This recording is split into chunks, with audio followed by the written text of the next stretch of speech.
Morning or good afternoon, colleagues. Welcome to this first event on UNDS reform and UNIDO's role in it.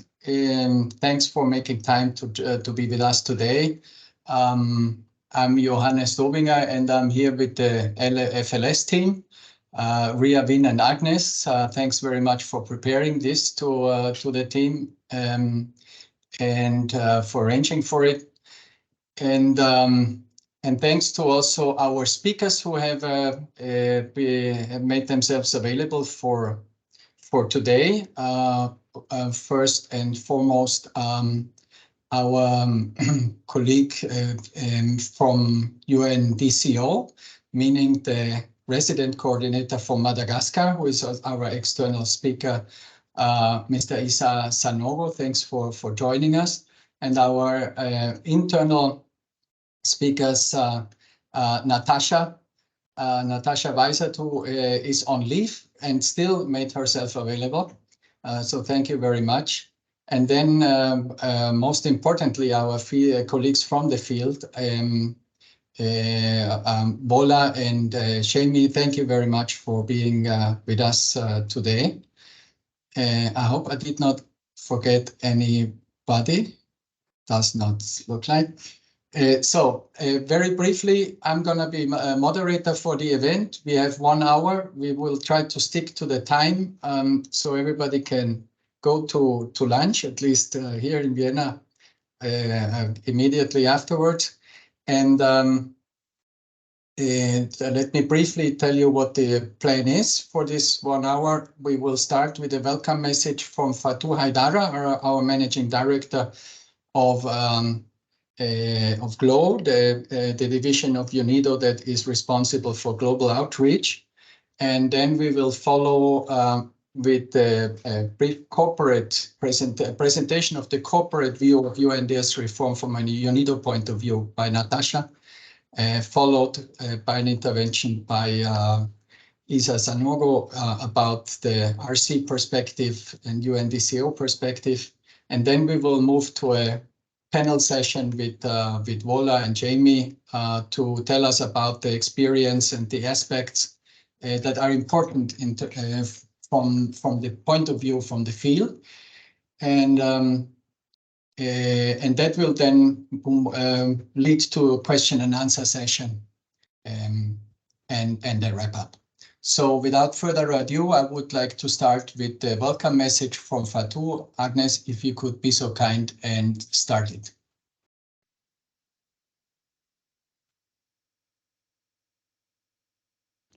Welcome, colleagues, and good day to you all. Thank you for taking part in the learning and knowledge sharing series on opportunities within the UNDS reform. To begin, I would like to thank all contributing colleagues for sharing your perspectives. Your practical experience with the UNDS reform, globally, regionally, and nationally, will greatly enrich this learning series. UNIDO is committed to build momentum for the UNDS reform. Together with member states and UN sister agencies, UNIDO is using the reform as a key driver of better service delivery and the advancement of industrial development. At the same time, the global context and the UN system with it are still evolving. We'd like to ensure that all colleagues in UNIDO are well prepared for this shift in the development landscape. The 3 elements of the UN reform work are all happening in the field: common country programming, a common UN representation with the UN resident coordinator system, and the efficiency agenda. UNIDO's strategic engagement at the field level is therefore critical. Our field colleagues have had a lot of exposure to the reform process and its impact during the last years.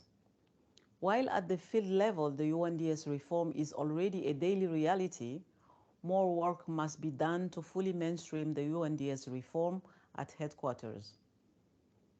Today's session is part of a larger capacity building program to strengthen headquarter field integration and enhance UNIDO's position on the ground to better respond to the needs of our member states.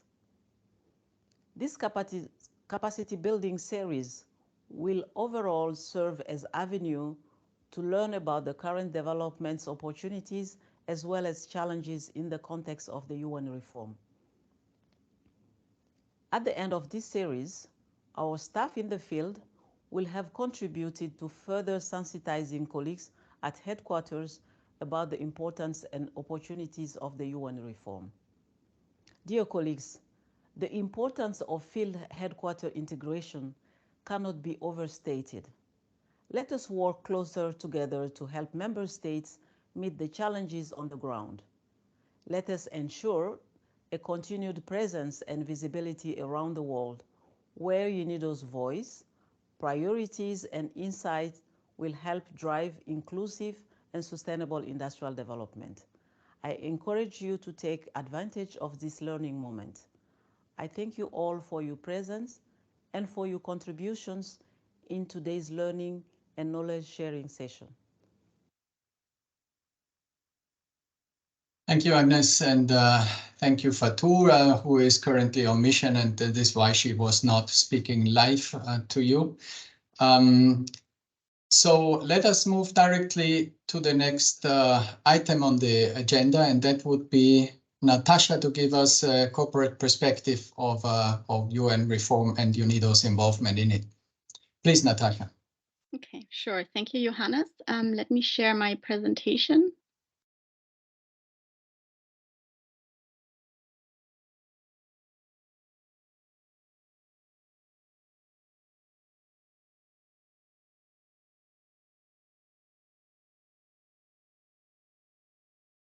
While this is popping up, Agnes, just to make sure this is recorded, no? Yes, yes, it is recorded. Yes. So for those colleagues who are participating and know of colleagues who would be interested in knowing this content, please tell them the event will be available, the recording, for them to look it up.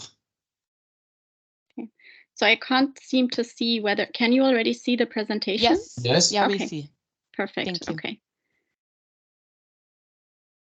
Right. So thanks a lot to all colleagues for being here with us and for your interest. I think it's correct that what Fatou said is a moment of learning for us, but it's also a moment to reflect together. I think many colleagues who are either in the field or who are traveling there, for them, it's a different reality than for also sometimes sitting at headquarters, but we'll try to merge them. And I'm trying to give you the perspective from the strategic planning side.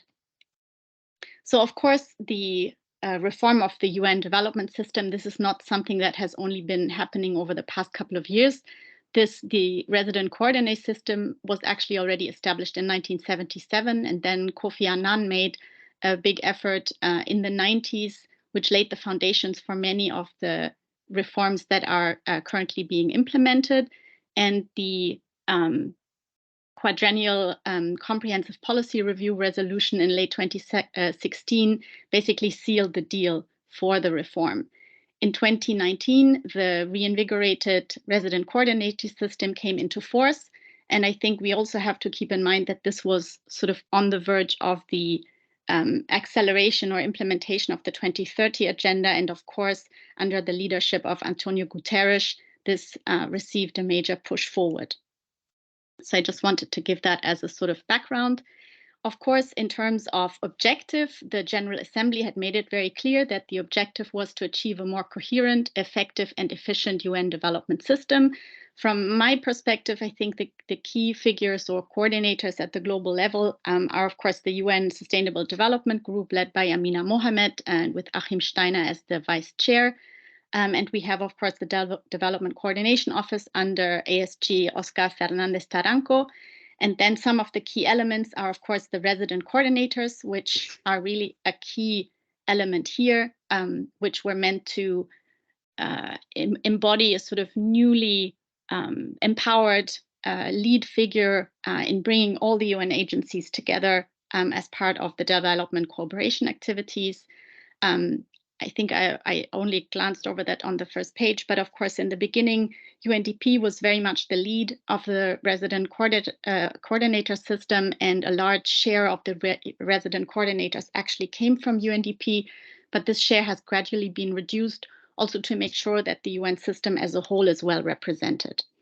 Then, of course, the main coordinating mechanism in the different locations are the UN country teams, and we have as the key strategic guiding documents the Sustainable Development Cooperation Frameworks, and all of this is underpinned by the funding compact and contributions above and beyond that to live up to this overarching objective of strengthening and increasing the impact of the United Nations development system in line with the Agenda 2030. And just to give you some numbers, we have today, from what I could confirm, 130 resident coordinators in place that are leading 132 offices worldwide in, I think, 162, in 162 countries and territories. Then, of course, I had already mentioned some of the key figures. Tasha, your presentation is gone. At least I cannot see it anymore. Oh, sorry, can everybody see it? Yes, it's gone. It stopped. Okay, let me share it again.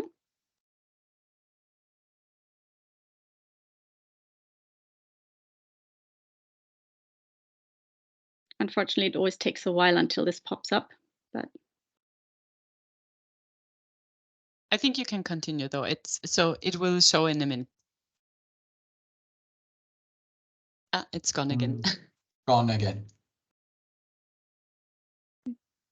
Sorry about that. I'll try it once more and then I continue without the presentation.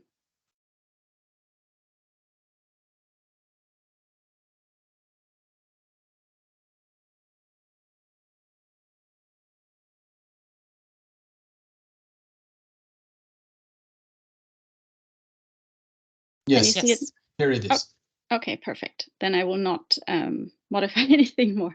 I think I just got to the point with the UN Sustainable Development Cooperation Frameworks that replaced the earlier UNDAF. I think also here the idea was that through a sort of single guiding strategic document that is agreed on with the national counterparts and the different development agency, that you would have an overarching framework that applies to the entire UN system and to which all other agency planning documents should be aligned. I'll come back to that in a moment. In terms of the global implications, just briefly, I think I already mentioned the important role of UNDP that has been reduced somewhat over time.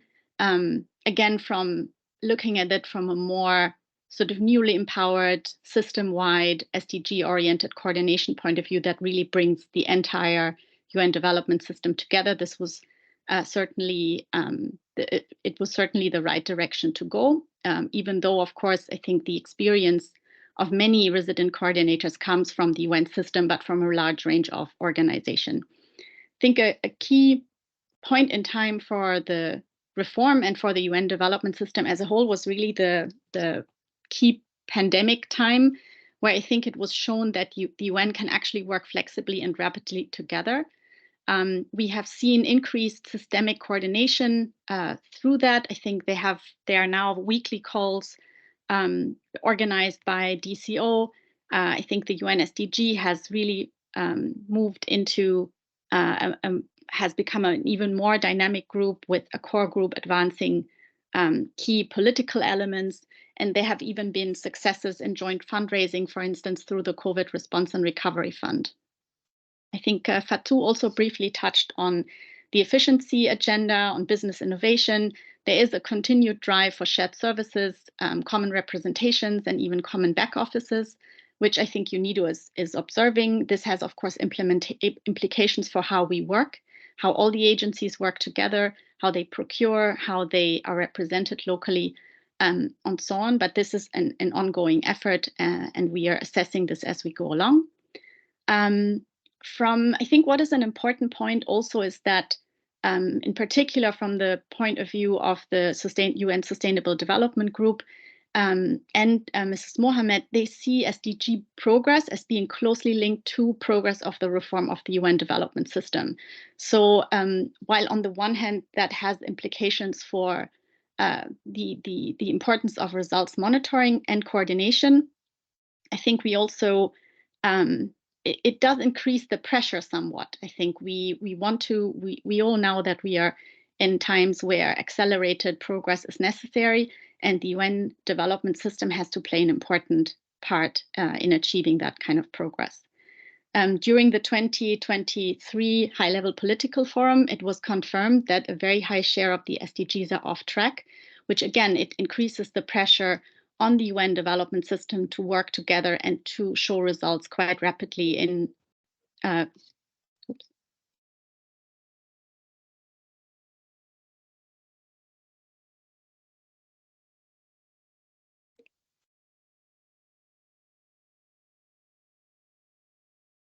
Am I back with you? Yes. Okay. Yes. Can you still see the presentation? Yeah. I'm sorry, there must have been a glitch in the system. You use that to tell you that you have 3 minutes left. Okay, thank you.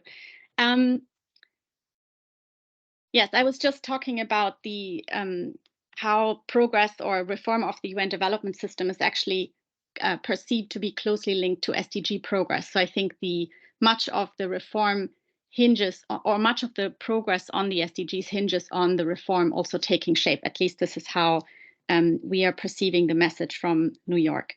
And of course, it's important that member states continue to support the reform, because funding, as you know, is an important part of the reform efforts. I think the resident coordinator system is now secured for a couple of years, but of course we need to think beyond a few years to make sure the reforms have a long-term impact. Now, in terms of implications for UNIDO's work, we have to see that the representation that we receive in the field, also through the resident coordinators and participation in the UN country teams, that this is not without cost. We pay our share of about 2.2 million per annum. And we also have staff that is part of the resident coordinator system. One colleague is now the resident coordinator in Bahrain, and we have 2 colleagues who are in the talent pipeline. So I think this is also a welcome development from the UNIDO side. In terms of the country teams, UNIDO has been active in over 100 country teams, and that despite constrained resources. I think we are considering, as part of the field reform, also to continue looking for alternative participation if we do not have a UR, whether that is through project staff or other means, or of course coverage by the regional bureaus. But I think we are making our strong efforts to do that. We have also had quite a share in common analysis and strategic development in the different countries. We contribute to the common country assessments, in particular through our analytical work. We have signed over 100 sustainable development cooperation frameworks. Of course, we need to look at how this works together with the country programs and the PCPs and what the hierarchy is. But I'll get into the opportunities in a moment.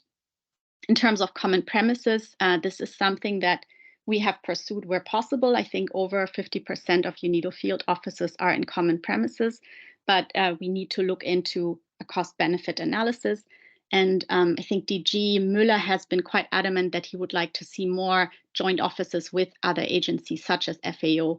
And I think part of the field reform is also that we are looking for more in-kind contributions from member states, which may or may not go hand in hand with common premises. In terms of funding and joint programming, we have mobilized over 7 million, I think in 2021 and 6.5 in 2022. So there is actually potential for us to leverage our participation in the country teams and make the best of our work in the development system. The move to shared services is ongoing, whether that's on evaluation or on the administrative side, and we go along as we can. Now, very briefly, what are our strategic opportunities? I think I mentioned it already that the progress of the reform is also linked to progress in achieving the SDGs. I think our own analysis has shown that SDG is really one of the most potent multiplier SDGs. It's most strongly and positively correlated with other SDGs.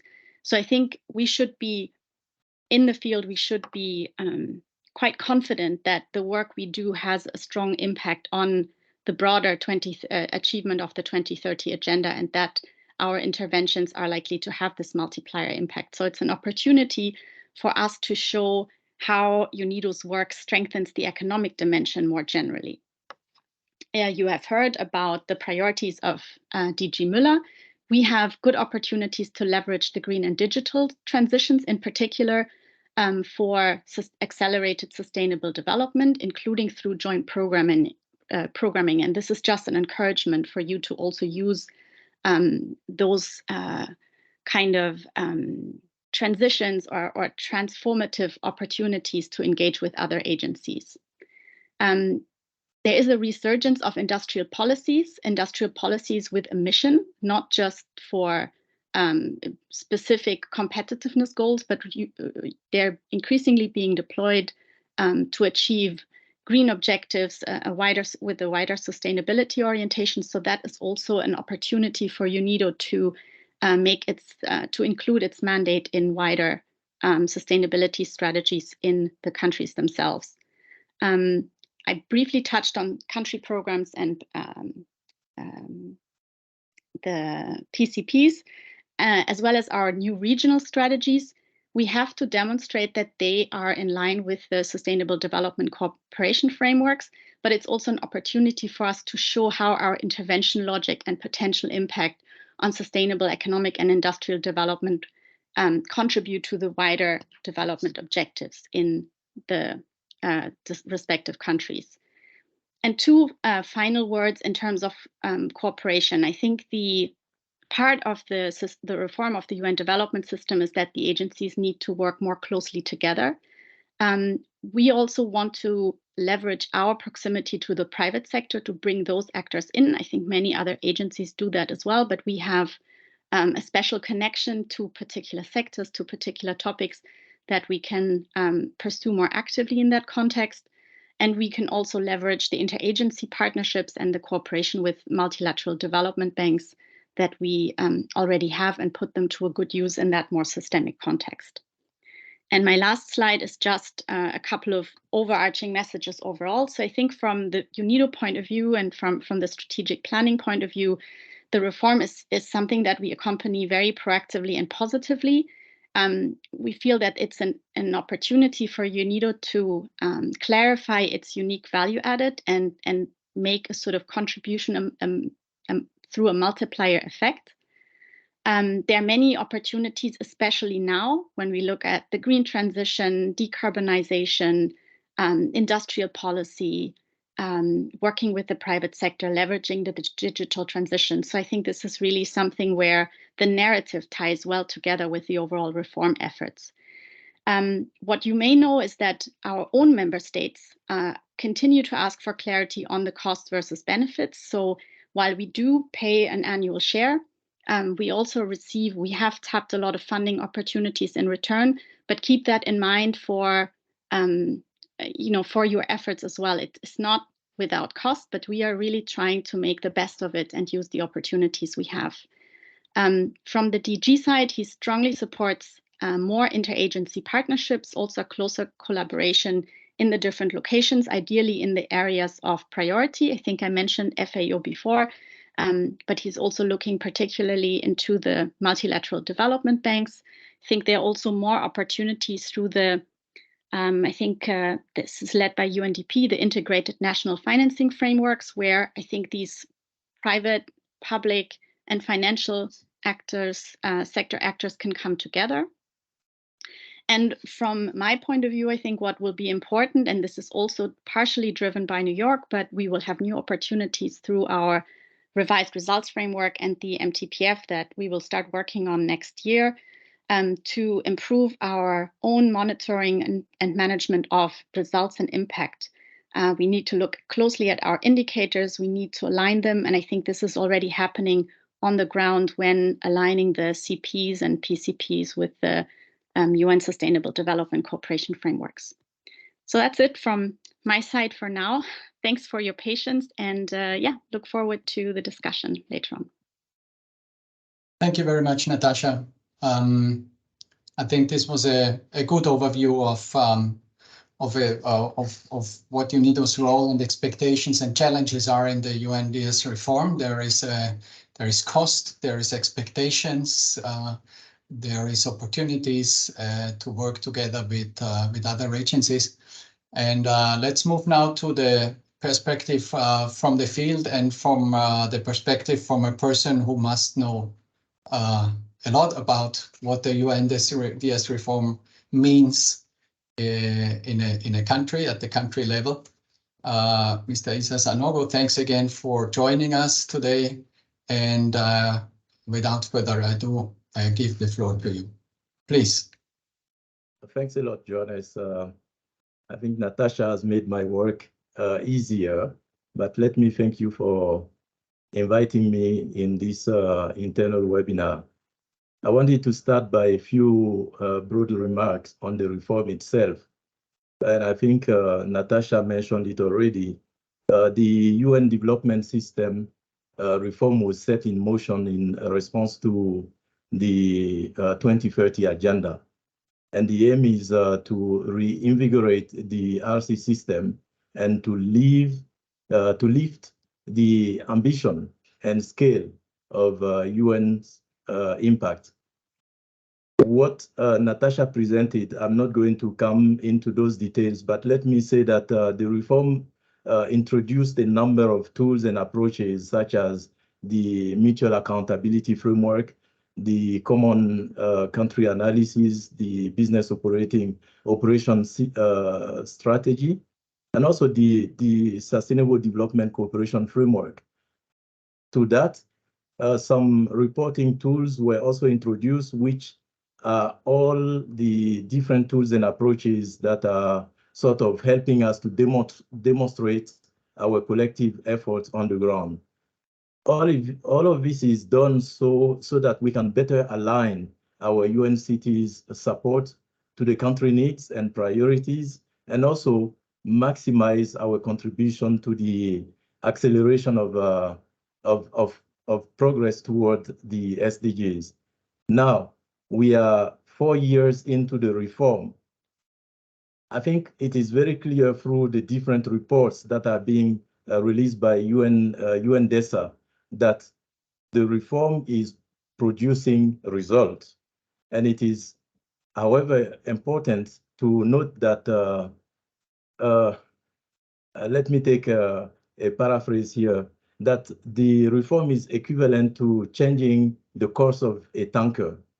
So progress is quite gradual, and we still have a long way to go to fully accomplish the vision of the reform.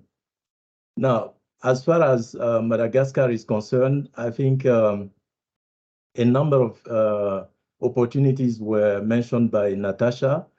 Madagascar provides a set of good examples, which I'm going now to go through, bearing in mind that we do see some of those challenges she also mentioned. I will mention a few of them. And so I'll start directly with the opportunities. I've decided not to go into the presentation, but you might have seen a pop-up. We agreed that we'll share the PowerPoint presentation with you so that you can follow the storyline. One first, I would say, opportunity I can see is that the reform is enabling the change leadership of the RC, because as RC in the field, I'm expected to be empowered, impartial, and independent. And the beauty of it is that from the previous system, I'm now reporting as RC to the SG, and I'm not wearing the UNDP hat. This allows me to lead the UNCT, hopefully in an impartial and independent manner, and to convene and mobilize support for the SDGs more effectively. As an example, currently I'm leading an initiative here in Madagascar whereby agencies are all coalescing around the SDG accelerators, namely the energy transition, the digital transition, the transformation of education, the transformation of food systems, social protection and jobs, gender equality and women empowerment, youth, and the climate agenda. For us, the objective is to move beyond the isolated agency-led projects to join forces for greater and sustainable impact at the policy and program level. For instance, on the climate agenda, we have mapped out the coordinated support of the entire UNCT to the country nationally determined contributions and the National Adaptation Plan.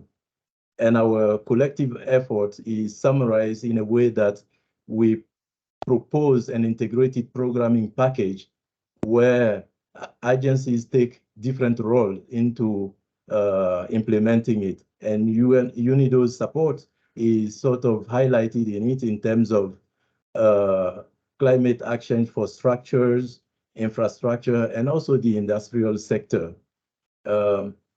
This example, for instance, brings 14 UN agencies together to implement the collective effort. Another area where I see that the reform is bearing fruit is that it is reducing gaps, overlaps, and also competition between agencies. And there again, the key tool we are using is the cooperation framework, which is the most important instrument for planning and implementation of our collective development activities in the country. The beauty of it is that it pushes UN agencies to go beyond standalone sectoral approaches and strengthen our joint planning and programming. An example is that currently we are implementing about 10 joint projects and programs involving 9 UN entities, including UNIDO. So far, I would say that our experience with the cooperation framework and the one that is being implemented currently and the new one being developed has been very positive in a number of dimensions. One is the new common country analysis, which informs our programming. This CCA is no longer a static assessment by sectors, but it is a regular analysis of sectors and also their interlinkages, as well as of alternative features. So it is really forward-looking.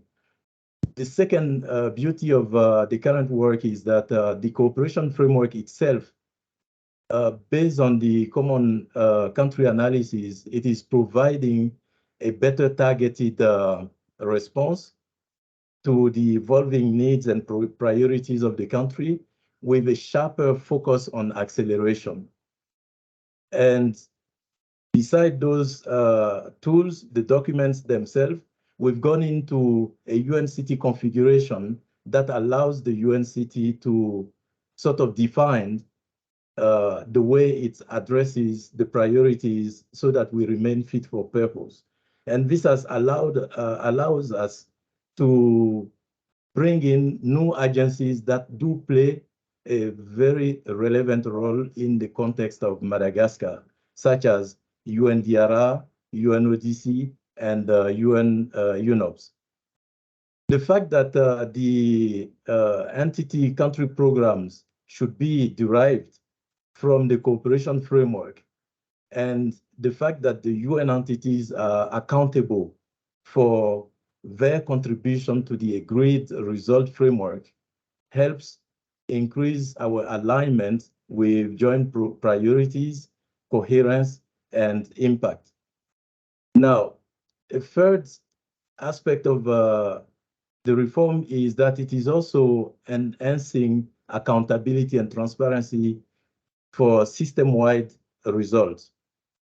Here in Madagascar, and like anywhere else, we produce annual reports on the cooperation framework, which I submit not only internally, but also to our partners, be they government, donors, partners from the civil society and the private sector, etc.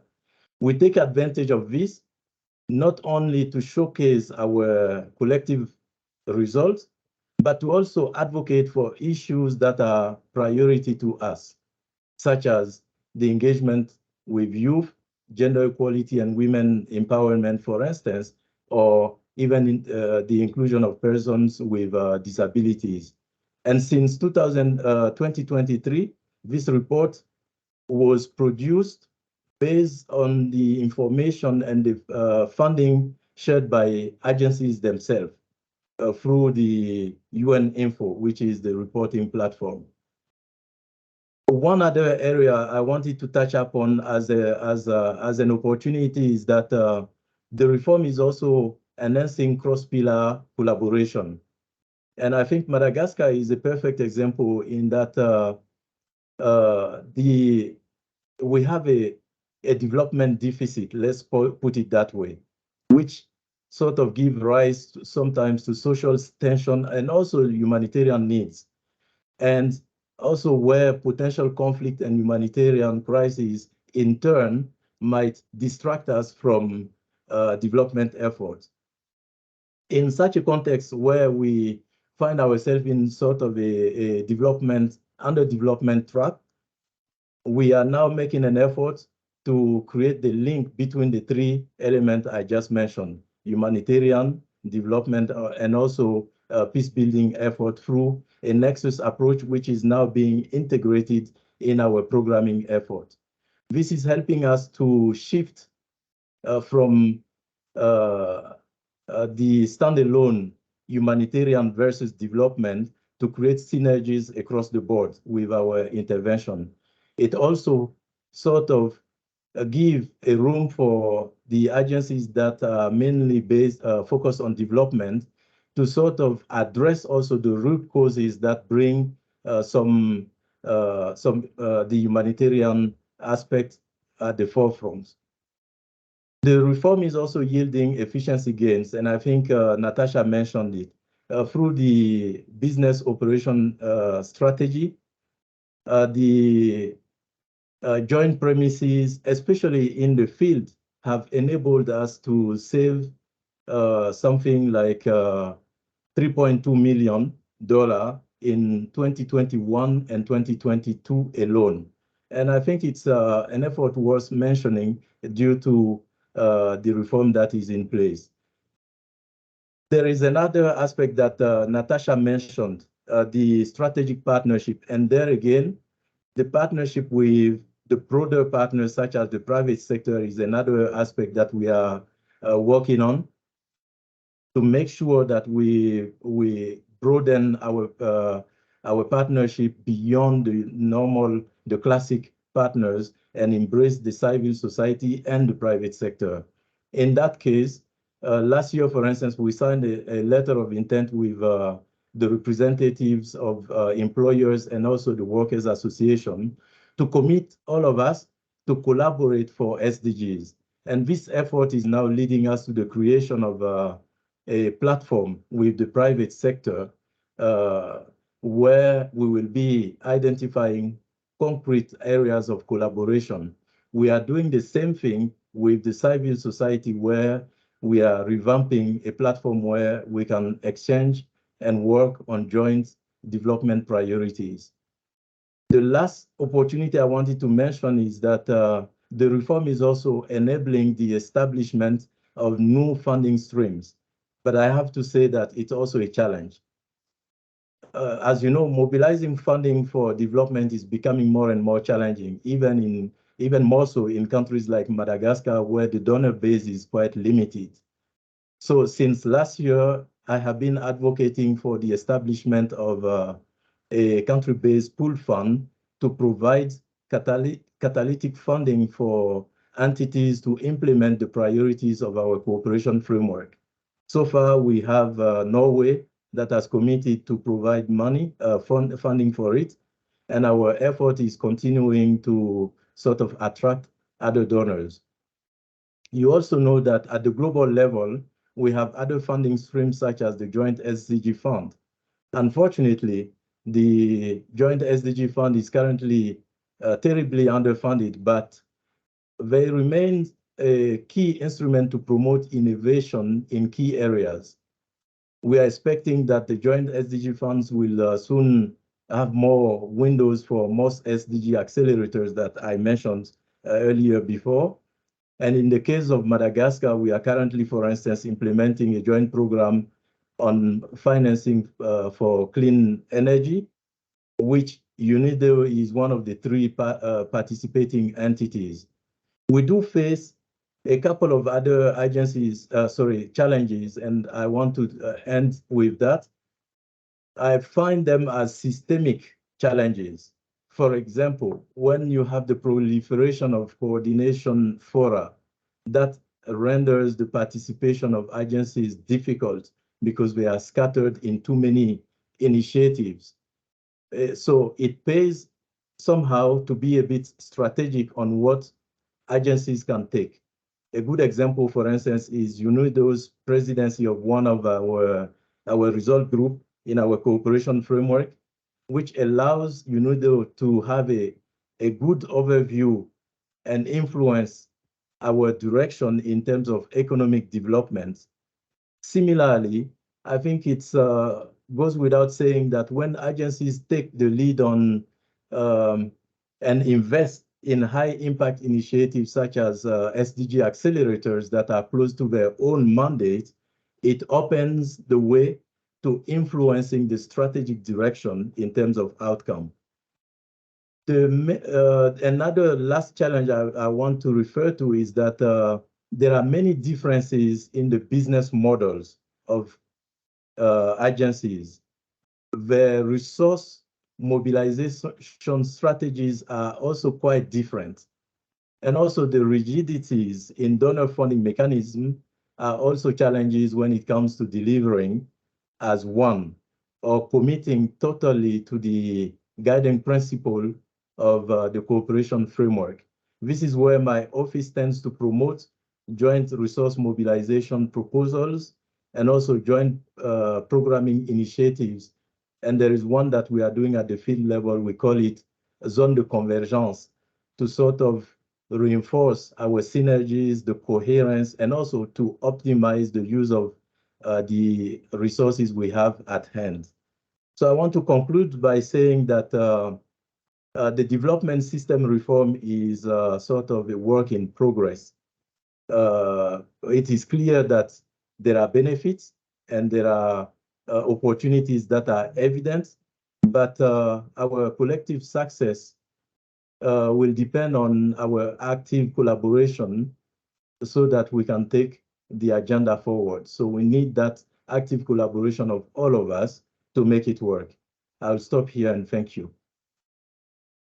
Thank you so much, Mr. Sanogo, for these very, very pertinent and informative inputs. It turned out that it was over-optimistic from our part to fit so much content into 1 hour. So what I suggest to do is that for the remaining time, we have our 2 colleagues, and I would suggest that Bola starts because she can directly continue on the Madagascar case, and then followed by Jamie to give us their point of view on how UNDS reform has influenced their work, where they see the opportunities. And we use the remaining time until the hour for our 2 colleagues. Please share it, Vola, equally. So you have 7.5 minutes each one. And then the question and answer session, we have to move to the to those who are willing to stay longer. We are from our side, we are FLS team is here to stay longer. So whoever has some minutes left, please stay a little bit longer, 10-15 minutes more, and we can then have the question and answer session there. So thank you very much again, and I give the floor directly to Bola, please. Thank you very much, Johannes, and good afternoon, colleagues. Thank you for being here. So I will share with you some concrete examples on what has changed in our work here in the field in the context of the UNDS reform.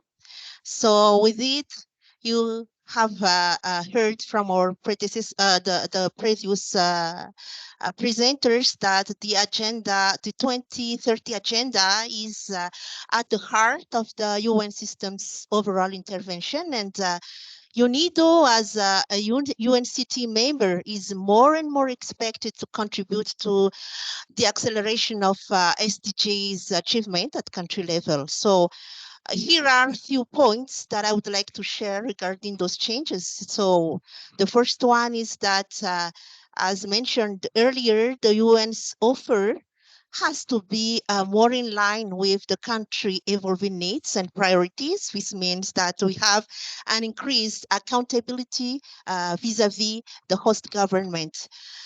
The second one is that the offer is captured in the new generation of a UN cooperation framework, which is the reference tool for planning and programming between the host government and the UN. The UNRC is coordinating the UN support then, and then calls for partnerships all around the SDGs, so that UNCT has to focus more on policy advice and on integrated programmatic approach. We have this, the new way of working, which includes the delivering as one, which has been defined earlier.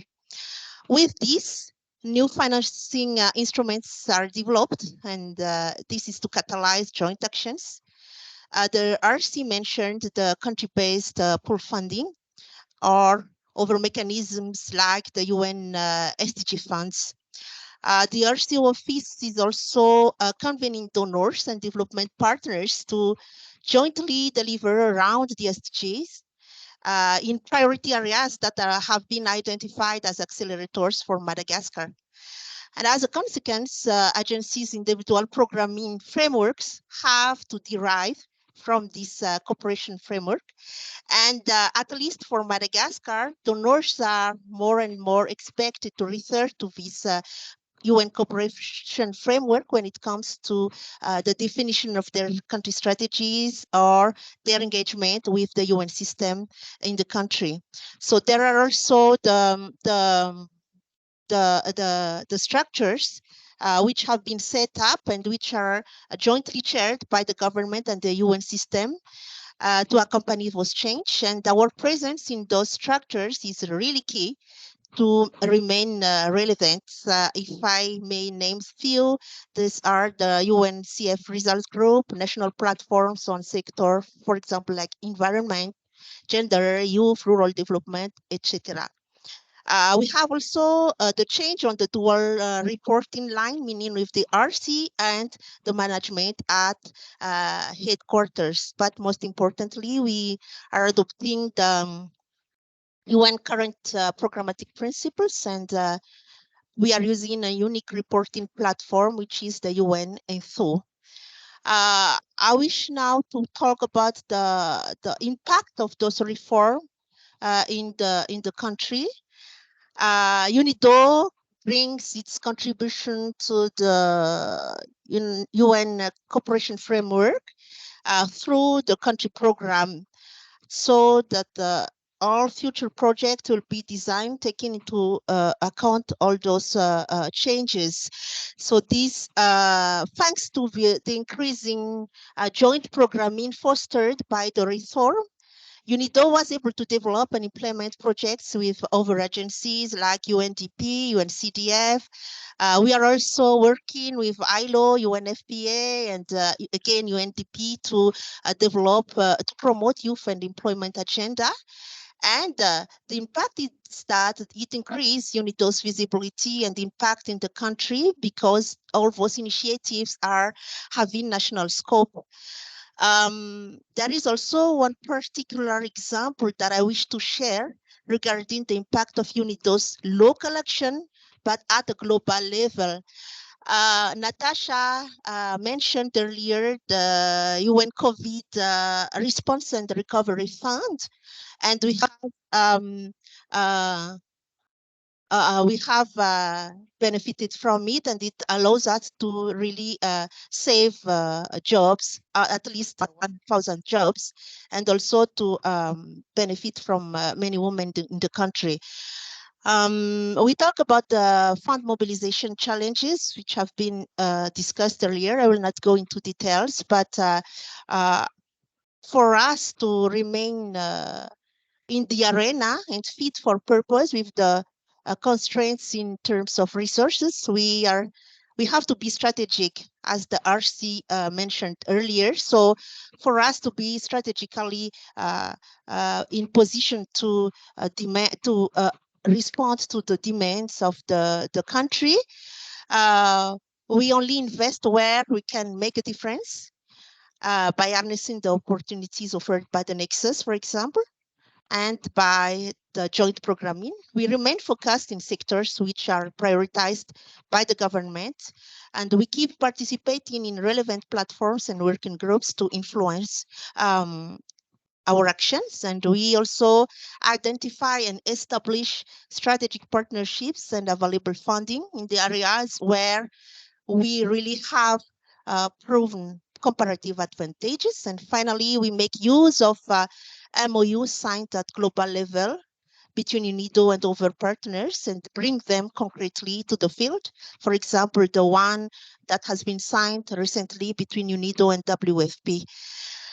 We concretely deliver with the available resources, so to manage expectations, so that sometimes we have to initiate the concept notes ourselves. And I would like to thank all the colleagues who are supporting us along the way with their inputs and their backup. So for me to conclude, I think this session represents a timely action as we are entering in a new cycle of country program for Madagascar, and that a new UN cooperation framework is currently under finalization, cover the period of 2024 and 2028. So once again, thank you to the TC colleagues who are working with us within the spirit of the UN reform. And also, I agree with the RC that the UNDS reform is an ongoing process, still a work in progress, but from our perspective, it is really an opportunity that we could greatly seize rather than a constraint. So thank you very much, and we look forward to more collaboration. Thank you. Thank you very much, Vola. Our external speaker, Mr. Sanogo, is going to leave in a couple of minutes. If there are any burning questions for him, there would be an opportunity to ask them now. You can also send them on the chat, of course. Is there any question right away before we move to Jamie? I have no hand raised, so then thank you very much again, Mr. Sanogo, and let us move to Jamie then. Thank you. Good afternoon, colleagues. Thank you, Johannes. I'll try to be brief to enable more interaction. So in the case of Mozambique, as in every other countries with the UNDS reform, we face radical changes and we had to adapt at a fast pace. Fortunately, the field office was already familiar with the UN reforms because it was part of the 8 pilot countries of the delivering as one. And that made the adaptation a bit smooth. But we had to, and we also use the strategy that we used in the previous reform, that informally and whenever possible, we made use of the project management units and its staff in the country to supplement our ability to respond in real time to demand from the UNCT. In this case, it's interesting to highlight that since the reform started, the profile of UNIDO through the UCR here became more visible, because the UCR, as part of the new generation of UNCT, has, for instance, been appointed as UNRC replacement in a number of public engagements, took over as AI, UNRC AI in a couple of occasions, and UNESCO AI as well. So this is one of the visibility aspects. In terms of impact of the reforms for UNIDO projects, so far we didn't feel much, but the signals are coming, and essentially relates to the contraction of sources for standalone fundraising. Agency standalone fundraising is no longer welcome. Opportunities are becoming less. UNIDO can still get away because we have a very specialized mandate, and there are still niches of opportunities, but slowly, they are converging to other funding modalities. We faced also the challenge of providing real-time inputs to the UN Info, that is the common platform for the joint annual work plan. And it is reviewed and updated on a regular basis.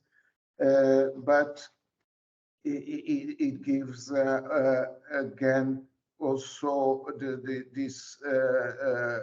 another impact is, again, a visibility of another kind, because we have to engage with a number of working groups and task forces, and particularly we became the co-leads of the CF Strategic Priority Area 2 that deals with economic diversification, sustainable livelihoods, and in this case is one of the biggest portfolios of the UN in country, with about $400 million and about 50% already mobilized at the onset.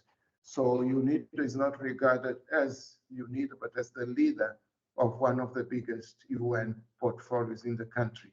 And in order to take advantage of that, beyond just the image, I think all the technical support and backstopping and that can enable for further fundraising is welcome.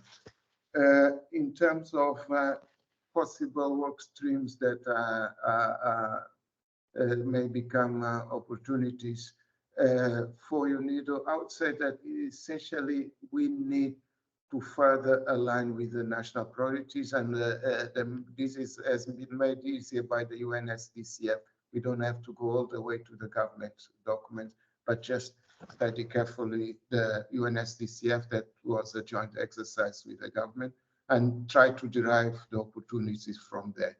And beyond the UNDCF, because of the fast evolving reality, there are priorities emerging from crises and fast changing socioeconomic events, like it was the COVID-19 or the humanitarian crisis the country is facing. So by being able and equipped to address the nexus and some of the opportunities created by this crisis, it's possible to also enhance the participation of UNIDO in the country. Yet I can highlight some possible opportunities in the near future. For instance, the quality infrastructure remains a high priority.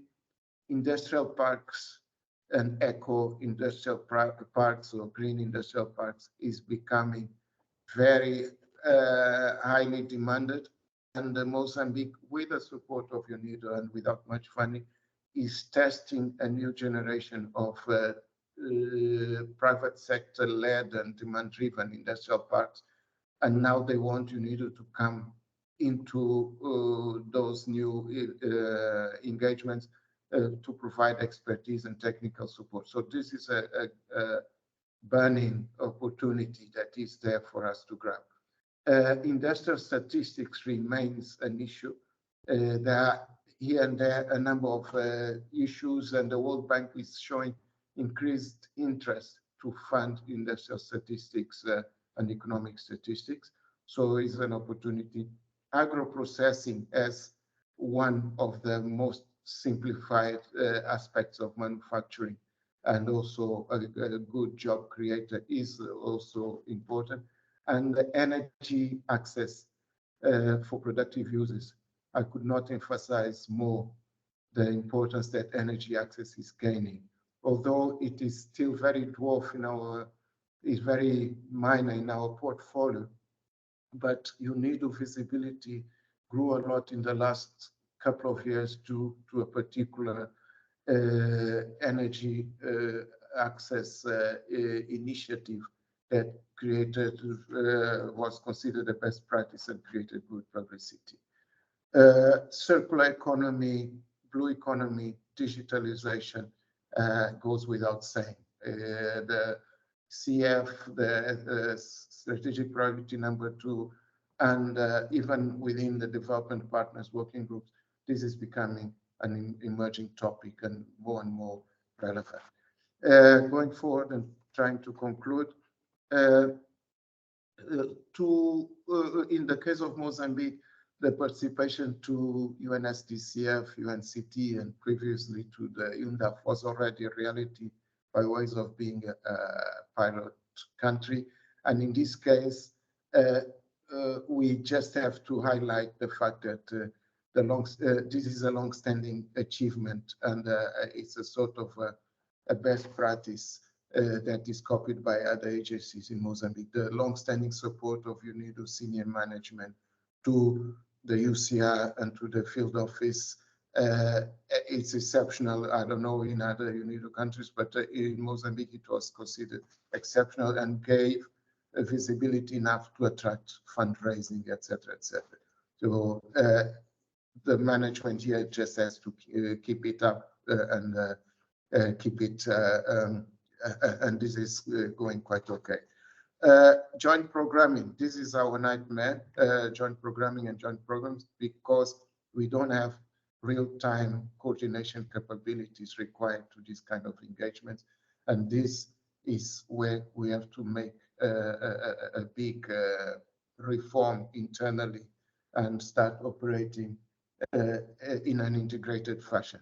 There is a downside coming from the field, that is the types of indicators and targets that are defined collectively, because the UNDCF is a collective exercise, are not yet enough relevant for what UNIDO does. But that is one more reason for UNIDO to be more active in the dialogue, in the preparation of the CCA, in the dialogue that leads to the CF, in order to be able to influence the definition of targets and indicators. But we can still grab these opportunities through the current CF. Finally, to benefit from the RCO and the RC presence in the country in this new format, I think we should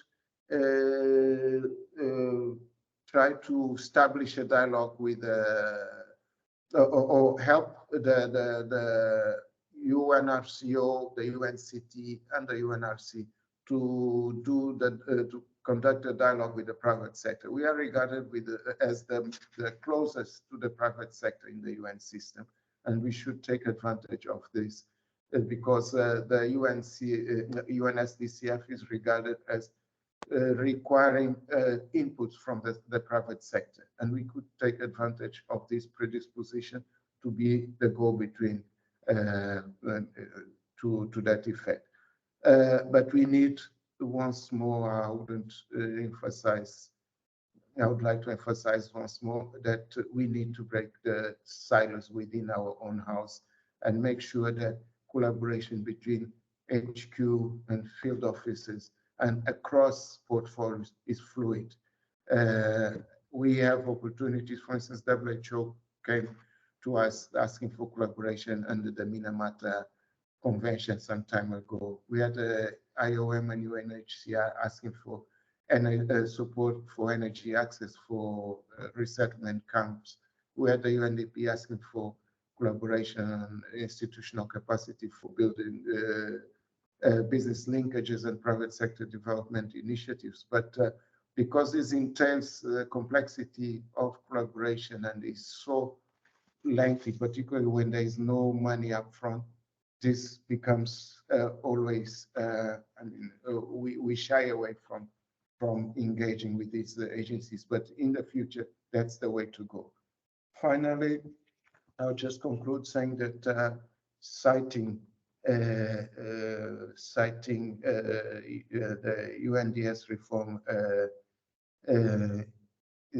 body of knowledge that is out there in the web, that this UNDS reform should be regarded as a theory of change for the UNDS to function as a system for relevance and strategic positioning for results. Thank you, and I'm available for questions that might be of your interest. Thank you. Thank you very much, Jamie. Thank you very much, Bola, for these inputs. I think it has become very clear that we have here strong messages from two of our member states where we are strongly positioned and where our representatives on the ground are demonstrating how important the alignment with UN reform is actually for our future strong positioning in the country. And also this is the message that we got from Mr. Sanogo. I would like to wrap up with saying, before we go to the question and answer for those who are willing to stay, wrap up by saying this event was an introduction. It is meant as an introduction. We will follow up with a series of more specific events on what we are planning is to include specific ones on UNSCDF, how we can benefit from it, CCA, UNSCDF, on the efficiency agenda, how especially our program and project managers can be benefiting from the efficiency agenda. You know that our local budgets in the offices, they are very small. There is not much room to benefit from efficiency gains, but a large project with 10 million or so can quite possibly benefit from it. So this is also a topic for project managers. There is the topic of funding, joint funding. We have heard a lot of things now about the future of funding, on how funds mobilization is done on the ground, on the possibilities of more SDG funding for accelerators. Things like that we would like to pack into future events with others of our colleagues in the field who have experiences to share that might be valuable for project managers. So we will organize them probably on a bi-monthly basis, and we will soon share more information on that.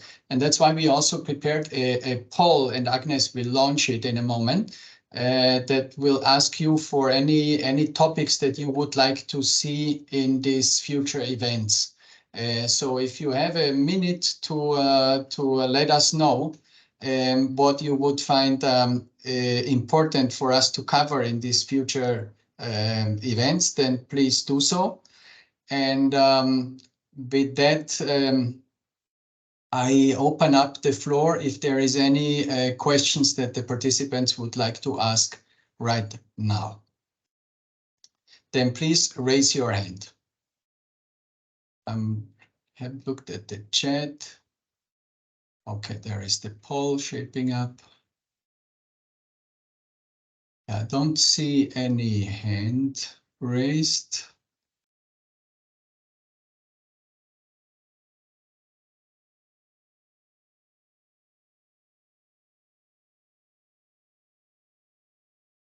Okay. So I see if you look at the chat, you can observe there the results of the poll.